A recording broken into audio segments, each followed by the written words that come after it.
The Art Lewis Show for today.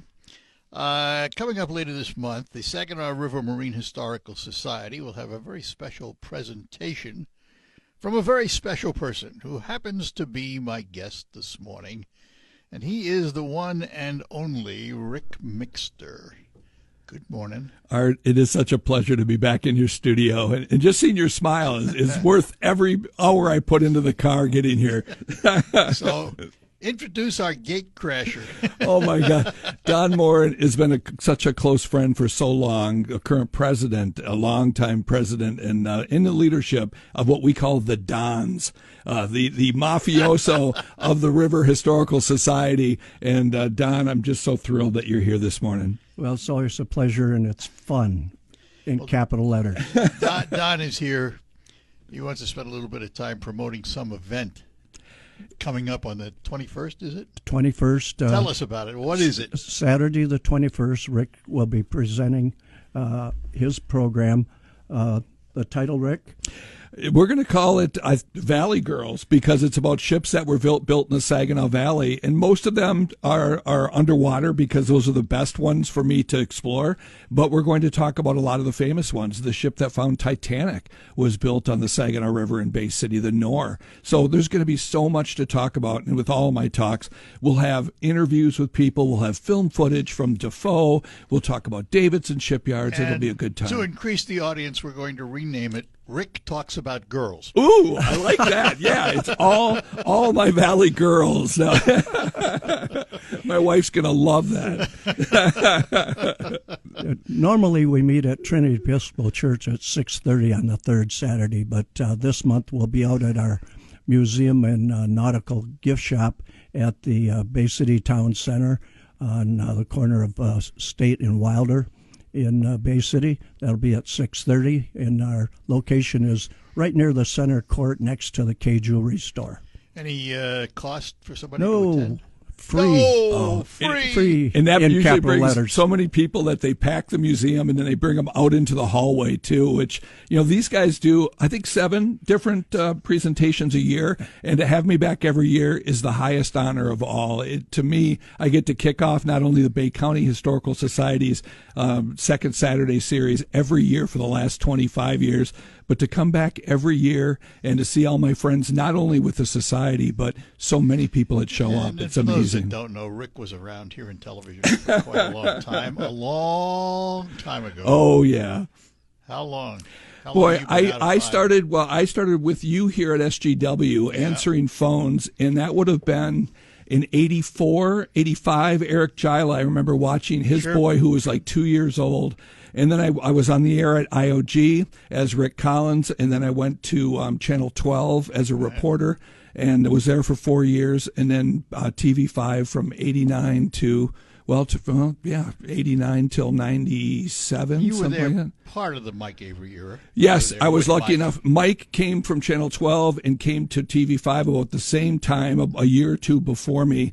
And then Mike broke off the outdoor show almost 2.5 years, 3 years before I left. So I got to see not only the synergy of his show coming together and then eventually becoming a radio show, but I got to see this genius build a network of incredible radio stations like this one. For a while. I was lucky to have him as a partner, and he was literally a guy that, was more of the business sense, even though we were both journalists, and brought in great clients too. I mean, to work in hunting and fishing is a dream for me. Well, I just do more underwater than I do otherwhere else. Your idea of fishing is taking a submarine down and talking to the burbot, you bet. So, how many shipwrecks are in the Great Lakes? We will argue for the next 2 hours about how many, because most people say around 12,000. Oh, yeah. I mean, if you think about this, as we go from 1679, when the first commercial vessel, if you will, LaSalle, came up, it almost got sunk off of Saginaw Bay, all the way to present time, this was the way to move things. 12,000. Oh, 300 years of navigation on the lakes. I'm not a diver, but if I were a diver, I could almost dive anywhere and be within a few hundred feet of a wreck someplace. You could, and since 1960, we've seen incredible amounts of divers, and the peak being from 60, 70, 80. Most of the shallow shipwrecks were all discovered. Now what we're seeing is a technology that's allowing us to go much deeper. So we're seeing record numbers being found. I saw something on YouTube the other day, and I can't remember what it was now, but it had to do with the Edmund Fitzgerald and some kind of an electronic scan that they were doing that gave them new information. Do you know anything It's about nonsense, that? yeah. Oh, it's not. Oh, yeah. Well, good. Nonsense. It's YouTube and silly rumors on the internet. No one has been back to the Edmund Fitzgerald with a sonar for decades now. We're hoping that will change, but the Canadian government the Canadian government controls it, right? They do. It's the only one of 3 shipwrecks that they've said in the Great Lakes that we can't go visit on without a permit. And the reason it's in Canadian waters, correct? Part of it, yeah. My documentary and my new book talk about how the bow is likely in American waters. So if you dove on the bow, Canadians said nothing, can't say anything about it. The question is, if Rick brings his boat and all of his TV gear out there, will they arrest him and take all his toys? So I'm not if you about stay on the American side of the line. Or if I bring Coast Guard that will prove that I'm on the line. There's actually no line out there. It just looks like a wave. So it would be tough to do it without having some kind of intervention from the government on our side to prove that that's where the line was. And it also comes down to ethics on whether or not I want to upset the families. I understand that. But I walk that line every time that I think that it's worth going down to see these things. I think that there's more to be discovered down there, and I respect it as a grave site just the same way I do with the thousands of other shipwrecks I've talked about. And so, I think we should be able to visit even though there are people down there. And how many new wrecks are discovered each year? We're seeing between 5 and 6 now. It's unbelievable how we're starting to discover at a rapid pace. The largest shipwreck that was still missing, the Carruthers, was finally found. The largest victim of the 13th storm, where the entire crew vanished. We had 6 of these ships on Lake Huron alone, and we couldn't find the ship. We all thought it was in Canadian water, and Dave Trotter and his gang went out there and surveyed, I think, over 20,000 miles back and forth. Oh, yeah, they mapped pretty much all of the Michigan side of Lake Huron, and they discovered this wreck. Well, I would think today, with the electronics available to us, that you could map the bottom without her diving, just from They're doing ship. It. Yeah. And you can see what's down there. Yeah, NOAA has been doing this actively for the last couple of years, where they're going out with autonomous vehicles that can just go underwater, scan. They don't have to worry too much about the waves and such. And they're doing a great job. The problem is we're not getting a lot of cooperation from NOAA of giving us what they're finding. You bet. And I get part of it because they don't want people to go and ravage these wrecks and take all the the things off of them. I partially get that, but there are those of us who are good eggs who would only use that to chronicle it, to go out and dive it. And the government, quite frankly, doesn't have enough money to be able to spend the time or the money to get cameras to go down and do every wreck. I don't understand, if they're not going to tell everybody where they are, why they're bothering to do it in the first place. Most of it is for navigation aids. They're going out to make sure it's safe boating and make sure that the bottom is deep enough that you don't have to worry about hitting one. And absolutely, but they are going into 800-foot parts and parts that are definitely not a place where we'd worry about that. So I think that the information that they find, I hope they'll become more free with it. Wisconsin's been a little bit better about releasing the stuff that they're finding in Lake Michigan. They have a brand new sanctuary as well, but they have a better partnership with groups like WUA, the Underwater Archaeology Society. Talking about sanctuaries and underwater parks and all that, what's it legal to do in Michigan waters? It's never been legal to take anything off the bottom. Now, this is something that people always thought, well, by the 1980 we'd change the rules. The truth is, if anything was worth more than $20, you're not allowed to take it. It's claimed by the state. Where the borderline goes for Wisconsin and Michigan on Lake Michigan, it's right down the middle. So if it's on our side and it's not buried, the problem is that divers have found wrecks. They've said, these are significant, like Harry Zeik found the Lady Elgin, where 400 people had lost their lives. And the muskets that were down there were of value to him. And he spent over $100,000 proving that he had paid the insurance company a premium that owned the shipwreck, and he won the right to have that. We see this with another diver in the northern part of Lake Michigan who's claimed the wreck and kept it. He owns the shipwreck. Absolutely. Sadly, he had a heart attack, and now all of that stuff that's come up from this Civil War is all falling apart because they're literally really isn't any way to preserve that. There's no budget to do it, and there's no museum that'll touch them because out of curiosity, once he paid the insurance company and owned the vessel, did that take the state out of the picture in terms of restricting what he could do on it? Here's the problem. The state was given, as part of the court ruling, they were given permission to go to the access and film what's there.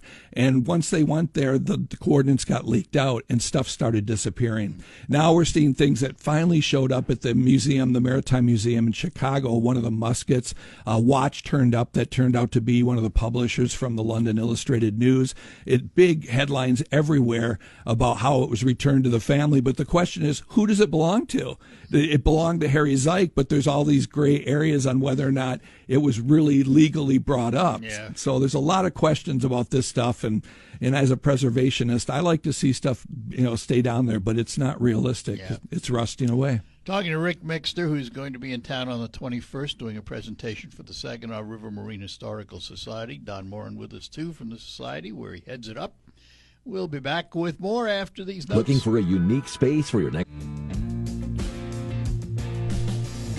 Now we're back with you. Ric Mixter in studio with us. Also, Don Morin from the Saginaw River Marine Historical Society, where Ric is going to be making a presentation on the 21st. And what is the presentation about? All of these ships that have been built on the Saginaw River. So going from Bay City into Saginaw. In fact, I even have my son Alex, who I'm helping. He's helping me find the Crosswaith old shipyard here in Saginaw, where William Crosswaith went between Bay City and Saginaw, and it's really hard to try to track those things, even in maps. Because if somebody said shipbuilding on the Saginaw River, first name that comes to mind is. Oh, the Daniel J. Morrell. Yeah, for most of it. The yard name. Oh, that would come out of the Wheeler yard, yeah. And Wheeler was huge. If you think before, though, that's where Crosswaith worked, was what is now Wheeler's Landing in Bay City. All of that area has 150 years of shipbuilding. We saw vessels coming out of here, sailing vessels, as early as 40s, I think was the earliest one that was built. And going into the mega ships, Davidson building the massive wooden ships like the Pretoria that we'll talk about, the largest wooden ship ever built in the world at the time, and it sank in a giant storm in 1905. Over 330 feet long. Oh, it's amazing. To me, the stuff that's come out, the Defoe Yard, the World War II history, the USS Defoe is Rich. probably the most well-known in I think terms so. of name. Oh, yeah, and because it did not only shipbuilding, and it did build 2 freighters, too, they also did a lot of the conversions for famous shipwrecks like the Cedarville. So Defoe had an incredible era, and then go into the Jupiter explosion, too. It wasn't built in the river, but, it was definitely torn apart at Defoe's yard, which is now the scrapyard at Hirschfield, or whatever they call it now. I tell the story about the Jupiter. I was in Washington, D.C. at the time, and I was staying with Bob Traxler. Oh, wow. And we were sitting in his living room, in his condo.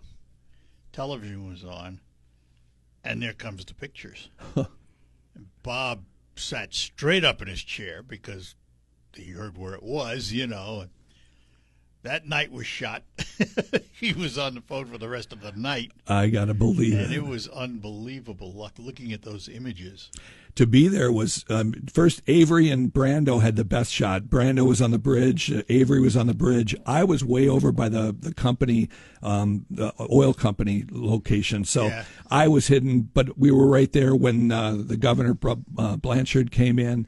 We had 2 nights on that shipwreck. And then later when I walked the deck of that melted Jupiter, that's what really got me hooked into shipwrecks. I mean, you think about the largest tanker ever lost on the Great Lakes, and we were eyewitnesses to what happened. I was there, sadly, when the first crewman, the only crewman, was found. How did they let you on that ship in 2 days? It cooled down fast enough. Boots and Coots put it out with a foam that we're still discovering now wasn't good for our Great Lakes. Yeah. Right. But they got it out, and that was the important part. And the heroism that came out of there from the Coast Guard to refasten that ship that was almost ready to drift down and cause more damage. That story is just amazing. In fact, I did an entire podcast on it. It's an hour long at shipwreckpodcast.com. I think that story has been largely forgotten. But we're lucky because there's a new book coming out. A gentleman from one of the local newspapers has written an incredible book that I was able to preview. On the Jupiter? Yeah, and it's going to be an amazing take on a story that I think a lot of the local people certainly remember, but most of the folklore is faded. We have the artifacts, or some of the artifacts from the vessel. We have the transom off the vessel. Some of the artifacts. Yeah. The transom. Oh, and the fire, the flag that was burned, and the many of the jackets that Ship's were taken bell. off. Yeah. Yeah. Transom is not a small item. No, they had the pilot house for a while, but it was so big there was nothing they could do with it. Yeah. Yeah. Interesting. That that's one of those tragedies in some ways that we'll never forget. I mean, it's an indelible image as far as this area goes in the river. Oh, if you think about the years and just working in news, my first real baptism was the flood of '86, and coming here with Channel 12, walking through Zilwaukee in water that I later found out was half sewage. So we literally cover the big stories. And the Fitzgerald body find was certainly part of that. When TV5 did their list of the top 10 stories over the last 50 years, it was amazing to see how many I'd been a part of. The train derailment. You and I were both in a helicopter going to do the boat races. When that happened, we were first on the scene, and just an amazing memory. And what's funny about that is the fact we would not have been first on the scene if the helicopter had not had a problem. That's right. But he landed in our backyard here, and he had sand in his pedals. It was an open pedal design. Yeah. And he had this rough feel about it when he did the pedals, which control, of course, your tail rotor. And we spent an hour vacuuming and cleaning those pedals so that we could go. He finally said, "Yeah, it feels good now," and we took off.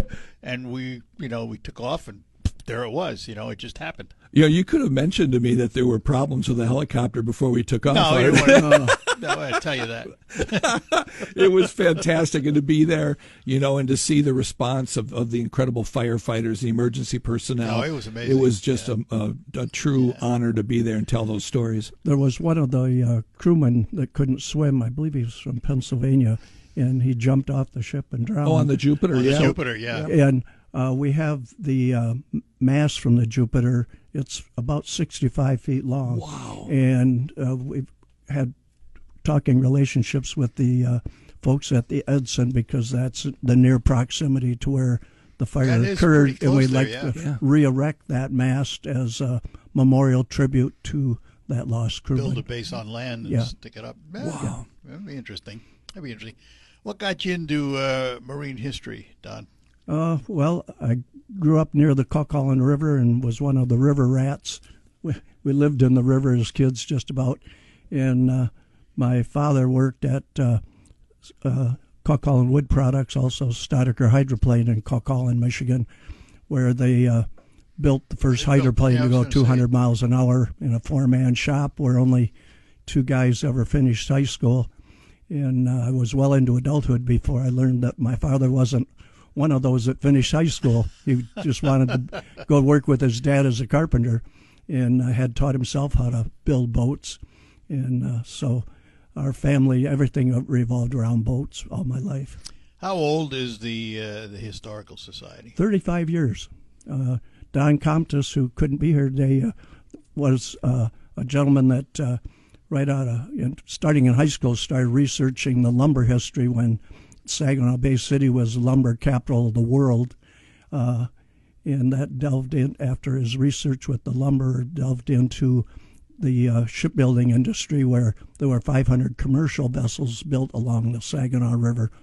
And a newspaper article interview turned into a group of guys that started calling him about information, and they started meeting for coffee once a month and decided they ought to have some sort of formal organization. Why Saginaw? The fact it was a lumber capital, that must have been the reason. I mean, yeah, we had to have water, we had the river, but why shipbuilding here? Well, you had the timber, and you had the water, and there was out of necessity would maybe be the easiest way to put it. Necessity, and you had the resources.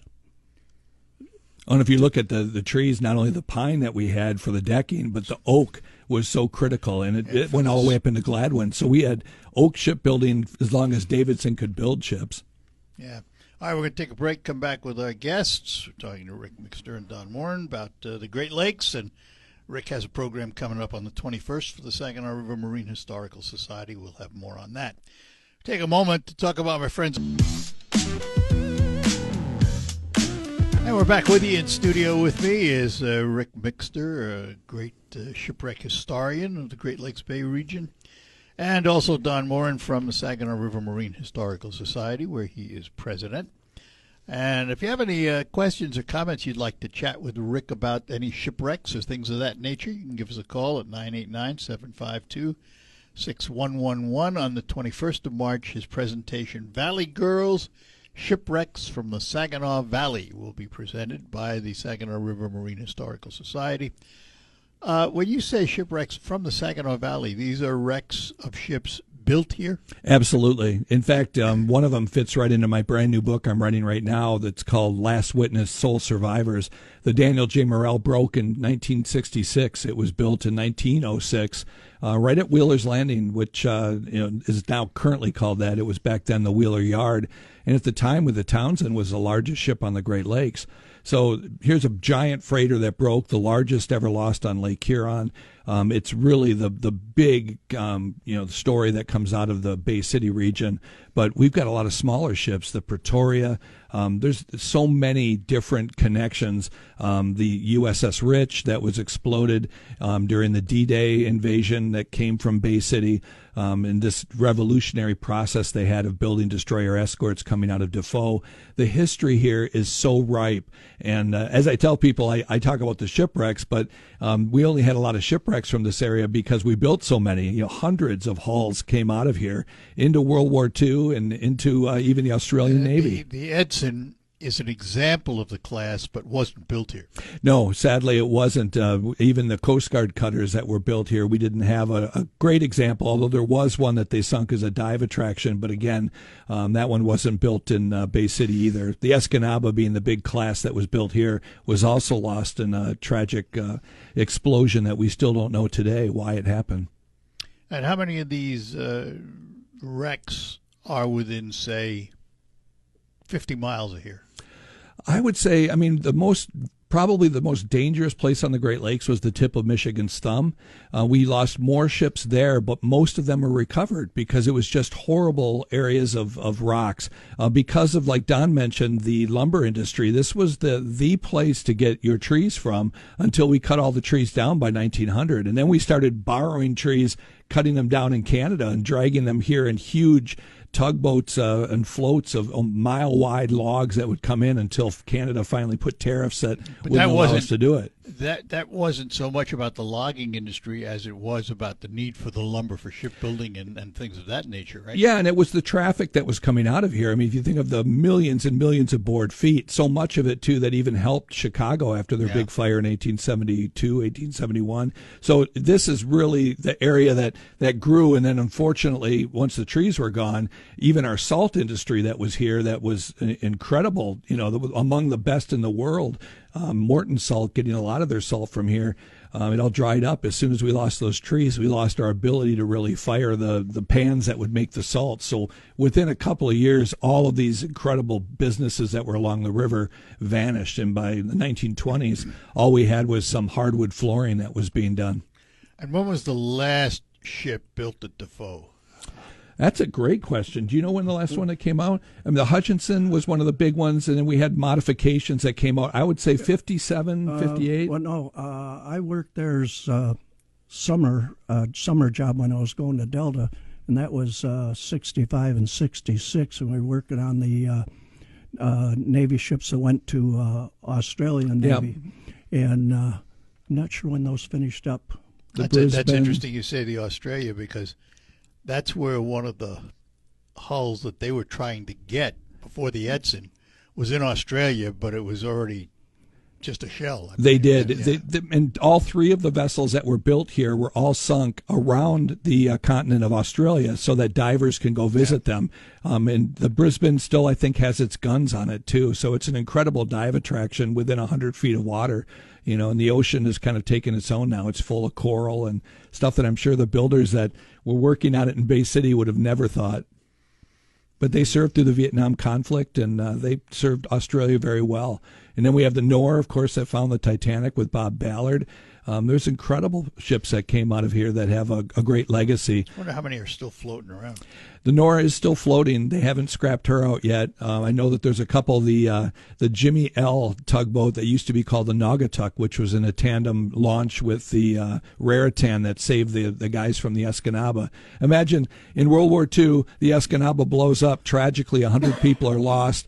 The tugboat that comes and rescues the two survivors is from Bay City as well. That's the legacy that we have here. We have the yard half model for the KNORR.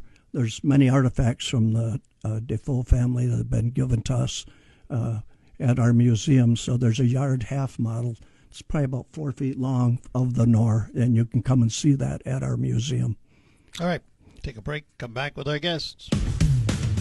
Down 4-0 going into the third period.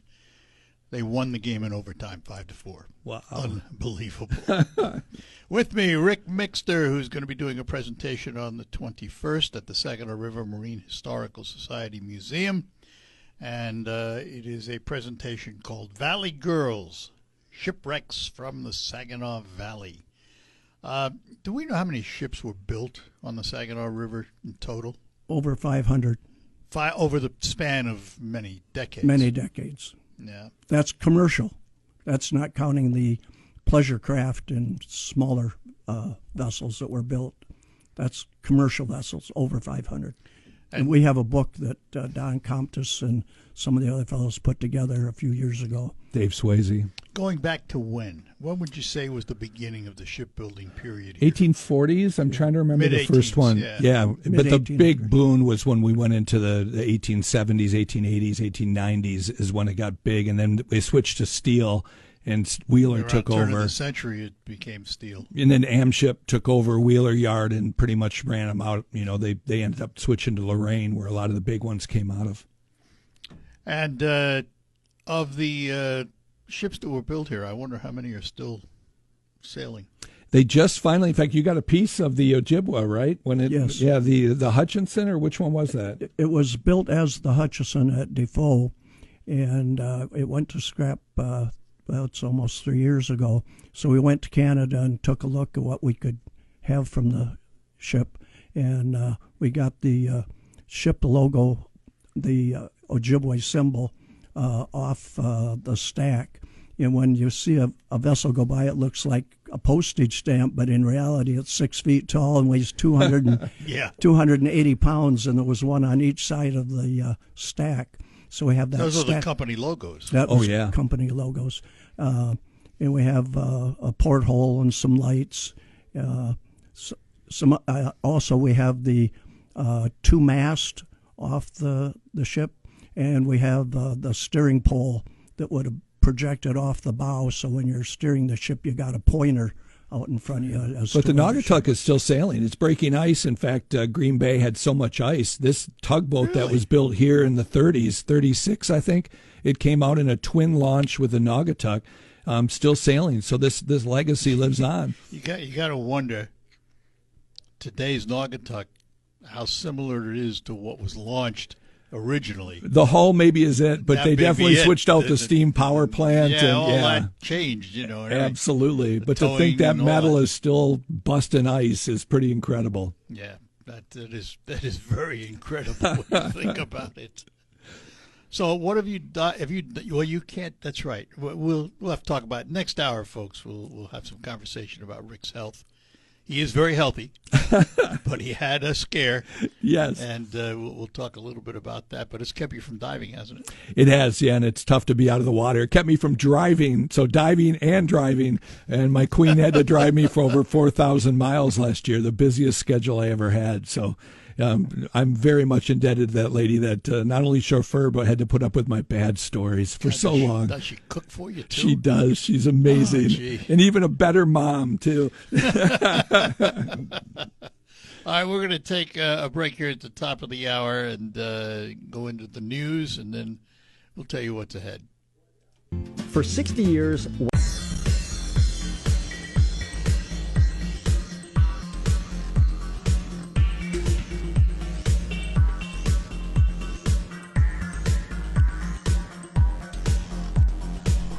All right, that does it for the first hour, and we're going to do another one with Rick and Don coming up after the news. Talk about some of the wrecks and things that have been discovered in the Great Lakes that came from the Saginaw River. All of that is ahead after the news from CBS, Michael Percha in the WSGW newsroom, and then we will be back with more.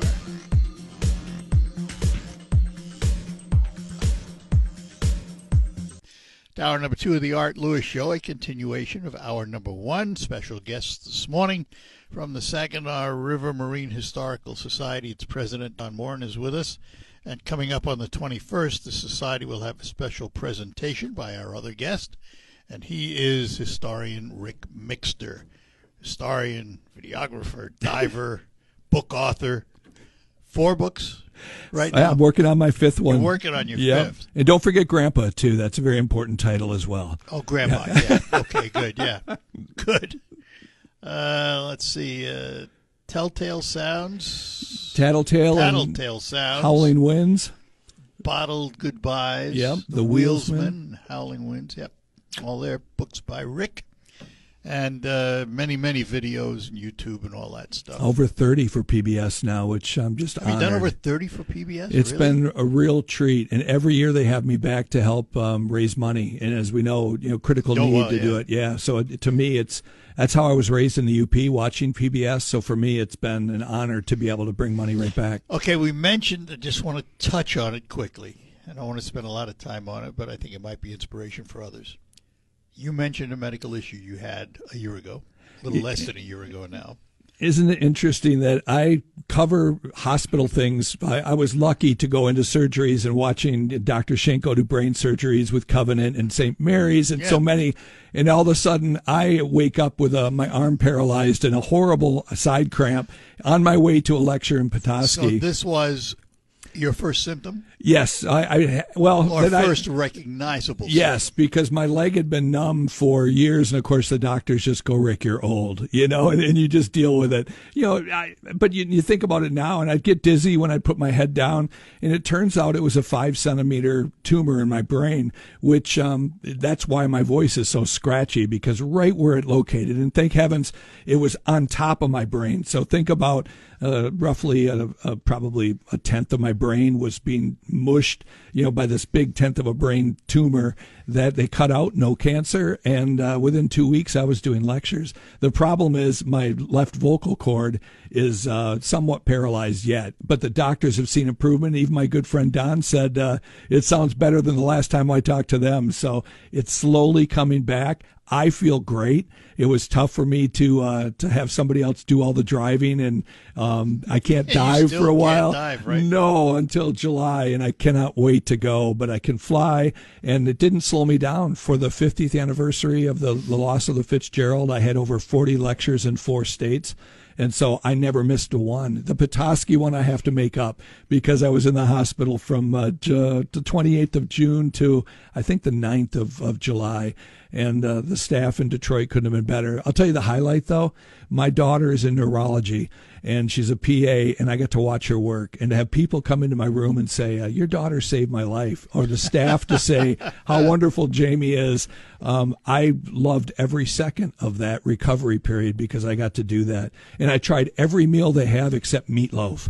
And hopefully one day I'll go back on a better note and have their meatloaf so I can say I did all of the meals. So I have to believe your daughter being a PA in neurology, you kept your symptoms from her.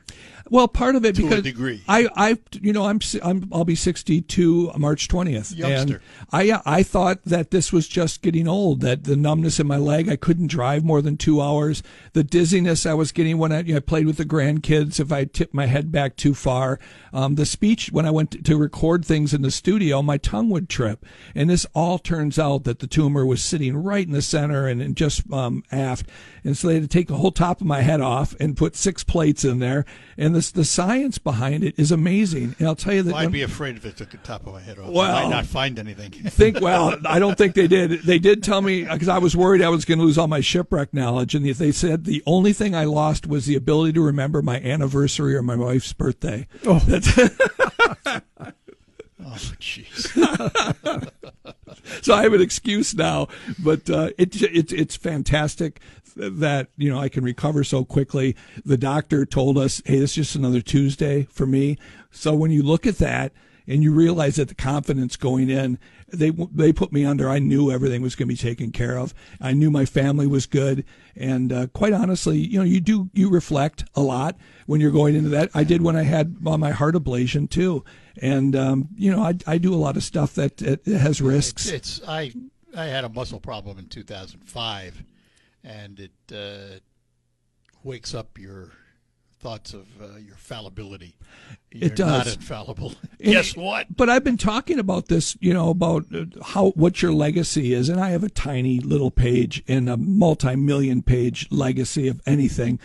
I'm fine with that, with what I've accomplished, with the information I've brought back from shipwrecks and stuff. My real legacy is my kids, the 3 kids that have done way better than the old man has, and they're doing amazing things. You've had Alex on your show alone, and my other son is producing with one of the American Idol runner-ups that making a music album. So all 3 of my kids are extremely successful. They're all doing incredibly positive things.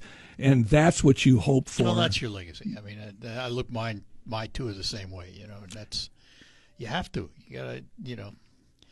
Well, first of all, legacy is your life's work. Yeah. And if you start worrying about it at our age, it's too late. Absolutely. The legacy hasn't been left. You bet. So, and you hope to leave the world a little bit better when you came in, and that's what we do. Especially with your show. As a broadcaster, we have a responsibility to showcase, and nobody does it better than you with the community and the stuff you do. Well, you've got an incredible subject, I'll give you that, but as the host of this, to guide people through what's happening in our world and why we are in a great place to live. I worry, without newspapers, daily newspapers, if I wanted to know what happened in 1932 in Saginaw, I could go to the library, sit down at a microfiche machine, and look up the Saginaw News. Who's keeping that history for the future? It's interesting. A lot of it's going to be YouTube. It's going to be people that we can go for that date and see how somebody felt. And you hope that someone's doing something positive with that. Yeah, well, that's the thing. And I had some confidence that when I saw it in the newspaper, it was accurate. You bet. I don't have that confidence with YouTube, and I don't have that confidence with other internet media. Oh, now more than ever, you have to double-check your sources, but it should always be that way. That's the only way to make sure you're getting a straight answer is to look at the opposition. That's what you're taught from day one in journalism school. But yet look how far away we've gotten from it. It's just the crush of trying to do so much. I could not keep up with the journalists today at Channel 5. I just couldn't. With all the extra duties they have now and the cuts in staff, it's amazing. Even here to see less people in the building. But yet even if you look at something like the Fitzgerald and how many dives there's been on it and all of that, and how much misinformation there's been surrounding that sinking. It's even with a brand new book, they're still talking about the shoal that it ran across, and the shoal does not exist. This has been decades that we've been talking about how this shoal is not there, and people still are writing a chapter about it. Yep. Yeah. All right, we'll take a break and come back. If you have any questions for Ric Mixter or Don about the Great Lakes and some of these shipwrecks, give us a call, 989-752-6111. The next generation of... All right, we're back with you in studio. Ric Mixter, Dan Morin. from the Saginaw River Marine Historical Society, where Rick will do a presentation on the 21st. The Valley Girls, the shipwrecks of the Saginaw shipbuilding industry. And we've got some callers. Let's talk to Carolyn Sheridan. You are on with Rick and Don. Good morning. Good morning, fellas. And thank you for donating your time and energy. I'm sure you've donated a lot of time and energy to preserving some of Michigan's history, which is wonderful for me. And for Art having you on to have a show I can enjoy. But are there any boats being built in Michigan anymore? Do you know? Yeah, smaller boats. In fact, we just had a new ferry boat that was built up in Sheboygan area, and we see a couple, but most of the shipbuilding has gone over to Wisconsin. We see Marinette turning out ships that are actually involved in this current war, the literal ships. Came out of our area. Sail them through the locks and all that. Yeah, they bring them for us. They'll come right out of Marinette, Wisconsin, and Menominee, and they'll come all the way around and go through the Welland Canal and leave out. They used to have to go through the Mississippi. That's where a lot of the Bay City ships, cut the boats, the masts, everything off, and get them down through the canal system. One time we went by Ontonagon, and when they built a pretty good-sized boat at Ontonagon one time. They did for the longest time, and what a great legacy that area is, too, with the copper and everything. I love my UP. I was born and raised in Marquette, and it's a beautiful area.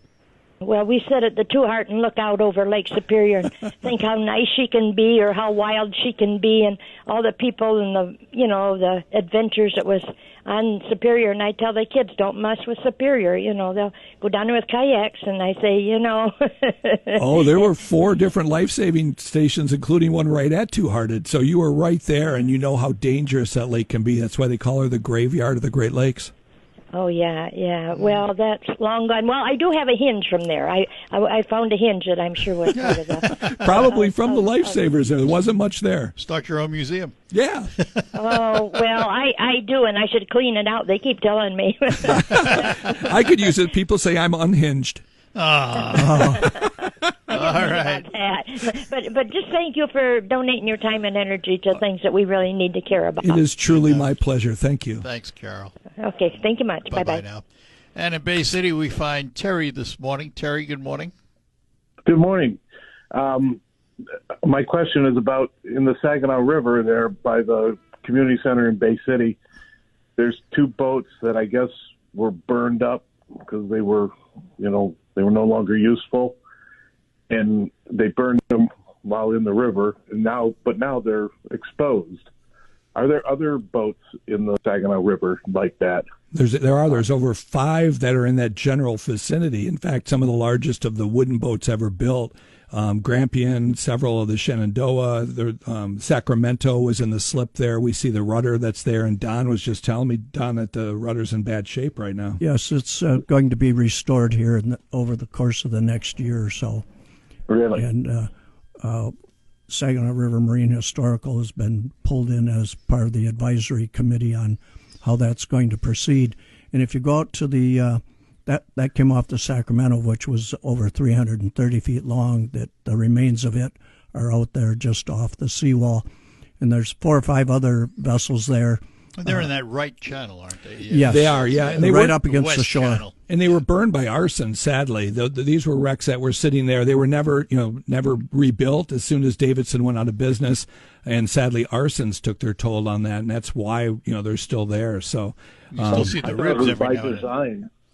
I thought it was by design that they did that. No, tragically, most of the early footage we saw of, especially the little boat races there, they were still in pretty good shape, but then arsons burned them to the water line. Of course, they're not going to burn below the water, and that's what we have left now, which is great. Grenada being the biggest one that's kind of out towards the channel there. It's our own little mini museum. Which is why we don't always see it. When the water level's high, we don't see the ribs. When the water goes down, we see the ribs. Absolutely. I have a little bit of history with the Great Lakes. Both my father and my uncle, about 10 years before, while they were in college, before it went down, sailed on the Bradley. Oh, wow. and so they didn't go down with it, but they had sailed on it, both out of Rogers City. Oh, the stories. Lynn Gabriziak told me that the rivets would blow out in the storm. They go ping, ping, ping during the gale. And that ship, we were the first ones to relocate it and dove it in 95 in a submarine. So the first human beings to go down there, but the visibility was so bad. But now the quagga mussels have completely coated the wreck, and divers go down there regularly. It's 360 feet deep. Wow. So they said it was kept together with rust. I believe it. That ship was ready to come back and get, the captain himself said that it was time to get it in the shipyard to get it fixed, and he pushed the storm, and sadly Captain Bryant put it on the bottom. Unfortunately, they should have just waited out the storm after they unloaded in Gary. Now she's the largest shipwreck in Lake Michigan.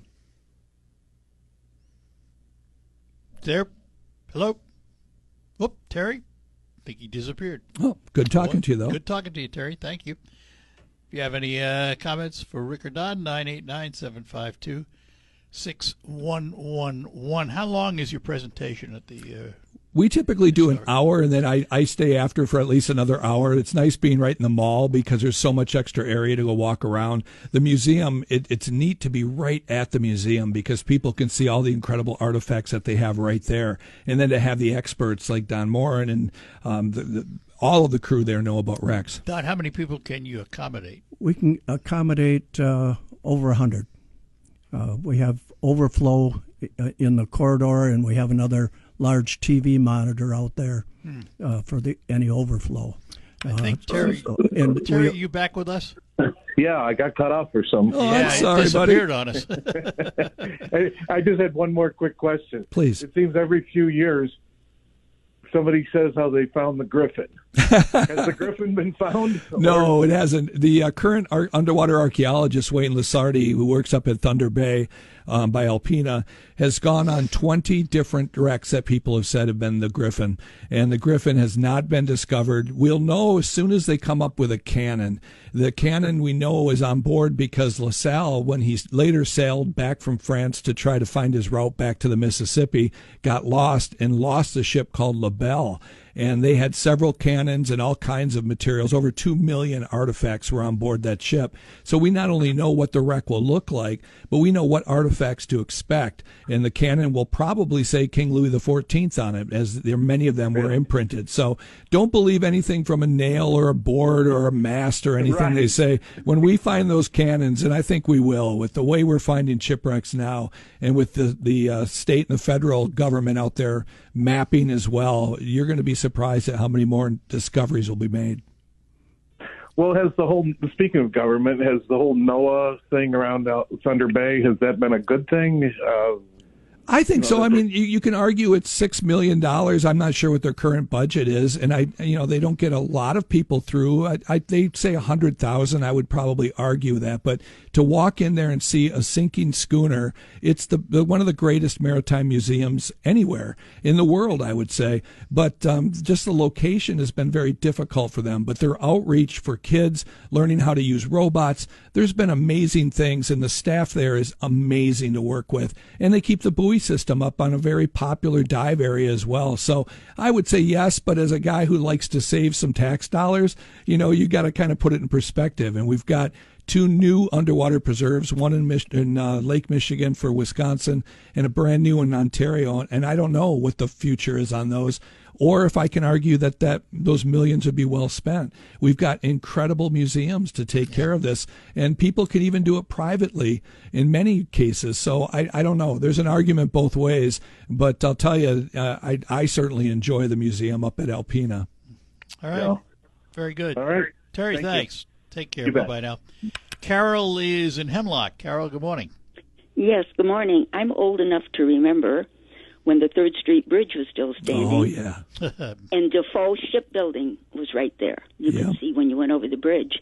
And I remember watching them build some of those ships. And I remember one time they had it built and they were putting it in the river.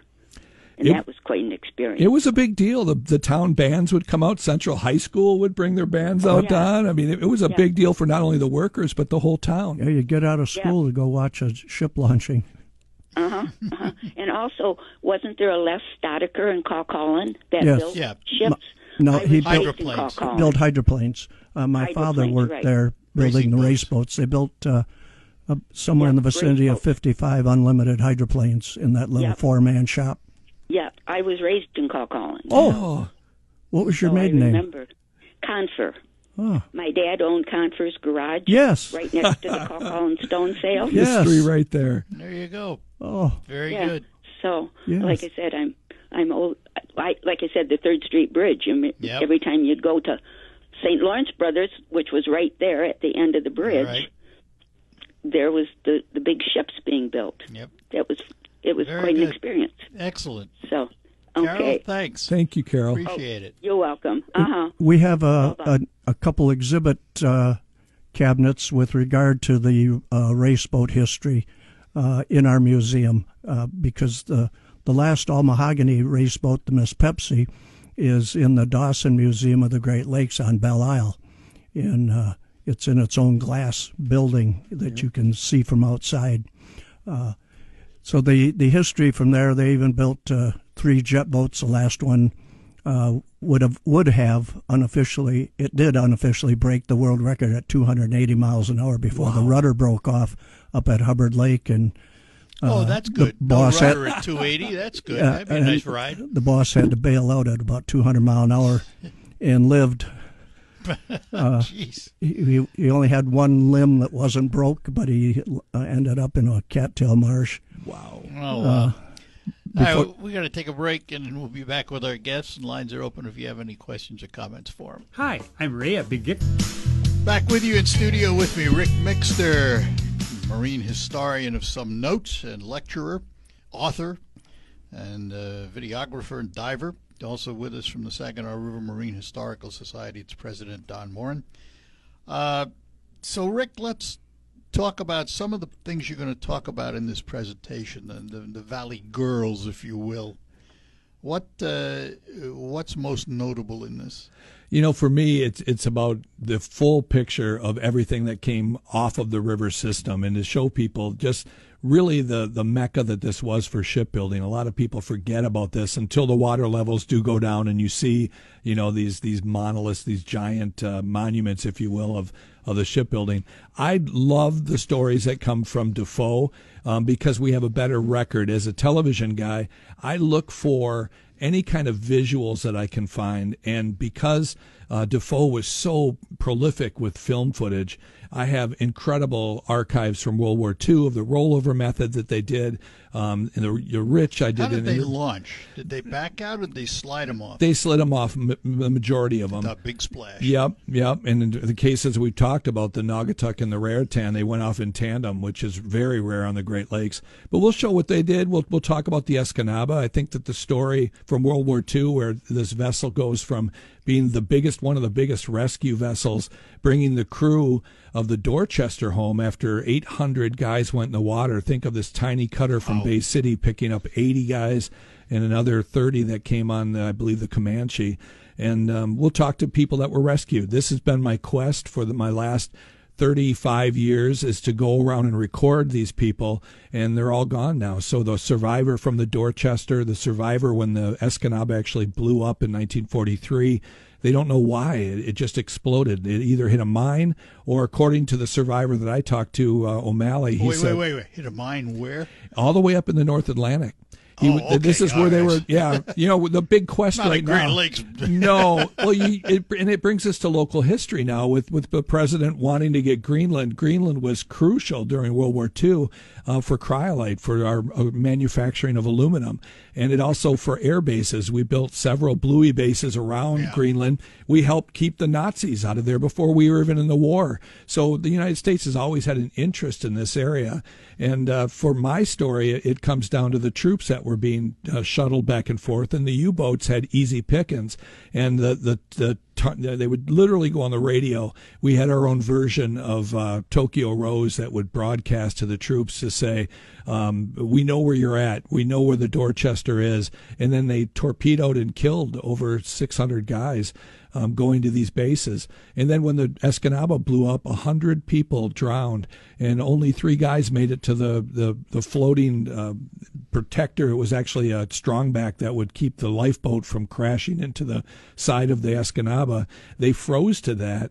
And then when the Naugatuck, and another Bay City-built ship, brought them out of the water, the story is just amazing. And so to hear from the survivors, to hear the story and see the launch of the Escanaba, which is rare from the 1930s, to see that, I'll bring all that stuff back. It's our local history. It's history that's largely been forgotten.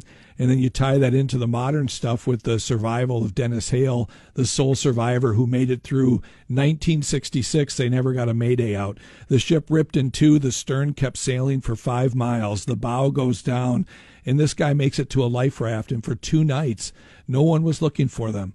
And he survives in a life jacket and a pea coat in his underwear.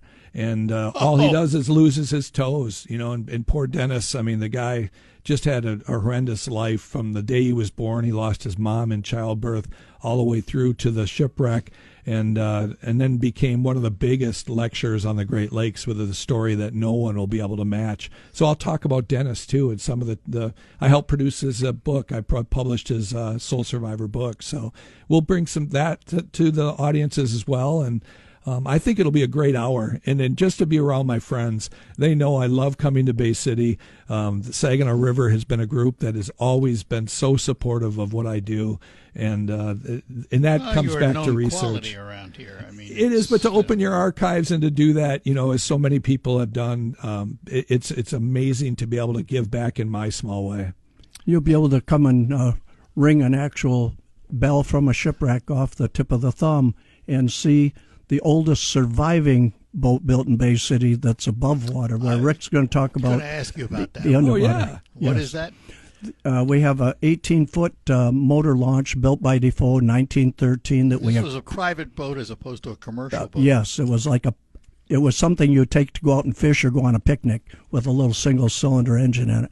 We acquired it and had it restored, and it's our prized possession in our museum, and it'll be there for everybody to see and admire, understand the history, and ring the ship's bell.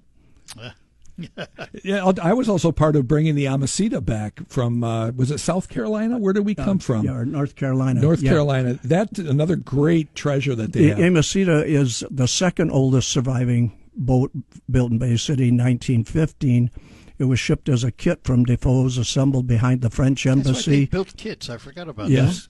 And then the launch into the Potomac, the next generation took it to Woods Hole, Massachusetts. We have the home movies that the family, they were affluent enough, they had a wind-up movie camera. Third generation, after 99 years in the same family, had it in North Carolina and repatriated it back to Bay City. And it's on exhibit at the Toy and Fire Truck Museum out on Patterson during the summer months. And it's 30 feet long and takes a 12-foot high door to get it in on a 4-axle trailer. So right. We've got the stuff to see. Got to take a break, and we'll come back. One more segment with our guests after these notes. We're proud to make... She was a daughter. Back with you in one final segment, I should say, with Ric Mixter and Don Morin from the Saginaw River Marine Historical Society. Rick, of all the boats you've dove on, is there any one you really want to go back to? The Fitzgerald. I mean, if you think about... Really? Still, for all the times. Yeah, I mean, I had, at that time, knew the song, and I'd been through the Coast Guard report, and in 94, I knew very little. But think about all the interviews I've done with the guys that built it, the guys that sailed it, at least 3 third mates, all the talk about the hatches. All that stuff has been skipped over by every expedition. There's been 6 people, 6 different groups that have gone down. They just go down and take pictures of the bow, and then they run over to the stern and take pictures of the propeller. And there's not been a really forensic look. And I think that if we looked at the hatch covers, where they went, where their hatch crane is, and all of this knowledge that I've gathered over 30 years, even a better side scan to find out where the taconite spilled, I think we'll get a good idea of what happened. So I'm just curious. Why hasn't one of the governments done that? just to get answers. It cost millions for a government to do it. Yeah, that's why I say, why didn't the government do it? Because private enterprise can't do it. No, and it'll never bring back the 29 guys. It'll never lead to any legislation. That was the big question by many people, was what can we do to improve it? Right. The Fitzgerald didn't do much to do that, sadly. Let's talk to Cam in Freeland to be our last caller. Cam, good morning. Hey, good morning, guys. Fascinating subject, and I've hung on every word as much as I could. 2 questions. What's the most unusual sinking that you can think of, the most out of the normal circumstance? And subsequent to the Fitzgerald, are there modern-day freighters that have sunk that know less about, or you don't get as much press? Oh, I would say all of them get no press compared to the Fitzgerald. You know, if you think about that song, it brought one ship to light, and even the survivors of the Bradley and the Morrell were like, we get nothing, you know. So I see the song as being more for every vessel that was lost. As far as weird sinkings, I read, or actually wrote about one where Captain Riordan took his ship through 5 different water spouts until it finally, you know, was ripped to pieces. And sadly, no one survived that on the next storm that they went through. So there's been lots of storms. About 70% of the ships on the Great Lakes that have gone down have gone down in storms. Haven't been any major sinkings since the Fitz, though. No, we've lucked out, and I think a lot of it played into better forecasting. We had only 2 satellites in the sky in 1975 when the ship went down. We had no lifeboats you could crawl into, and just, you know, you had to lower yourself down to a rubber raft that wasn't feasible. All of that's been improved. The Gumby suits, the EPIRBs that we now carry on lifeboats, where a chopper can fly directly to you after you sink. Better communications. There's not a place on the Great Lakes you can't watch TV now, which that is, you know, been just a recent thing where we have Starlink that we can actually have, you know, satellites out there. I think there's been so many changes. That's why, and I think passing over the gravesite of 29 guys is part of the reason, too, that they get a reminder every time they approach Whitefish that this is where the pride of the American side. You know, it wasn't the biggest ship, but it was certainly one of the best ships on the Great Lakes. It was just pushed so heavily by a captain that would never miss a storm. And sadly, that bent that ship so badly that it broke. He went through 5 gale force storms in 75 alone, each one the same strength as the Fitzgerald storm. So that sadly was what happened. All right, Cam. One last question. Real quick. What sinking had the greatest loss of life? We had a couple. The Eastland rolled over in the Saginaw River, and 800 people lost their lives going to a picnic. I don't consider that to be an open water because it was at the dock. So if you put the Lady Elgin into that story, here's where we had 400 people on an excursion to raise money for the militia in Wisconsin, and tragically, only a handful made it back to shore. But an incredible rescue by a student that ran out of the college and brought 12 people to shore, which is incredible. So incredible rescues. All right, Cam, gotta go. Thanks. Appreciate it. Thank you, Art. You bet. Bye-bye now.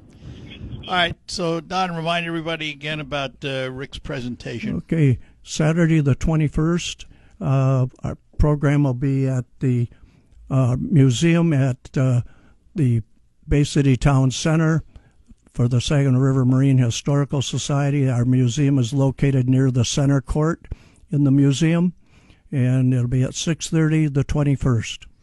And Ric, how long a presentation would you say? I like about an hour, but I have plenty of time for questions and answers, and I stay afterwards too, so people can get everything signed and we can have a chat too. Do you bring visuals with you? Lots. That's my best part. Being a television guy, you know I'm going to have things to look at. And do you bring books for sale? You know, they sell them right there. The best part is that they make a cut in the profit, and that keeps that amazing museum going. And that, to me, is the strongest. I love preserving the stories, but to be able to make sure that they financially survive is up to all of us. Well, friend, you know you're always welcome.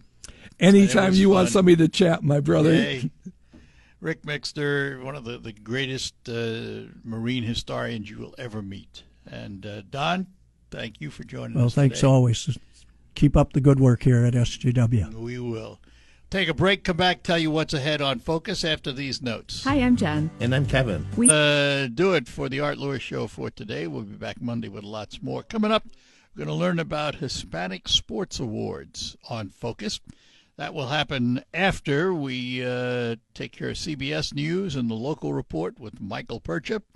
Then we will be back with more. I'm Art Lewis. Stick around. We'll talk to you after the news. Broadcasting.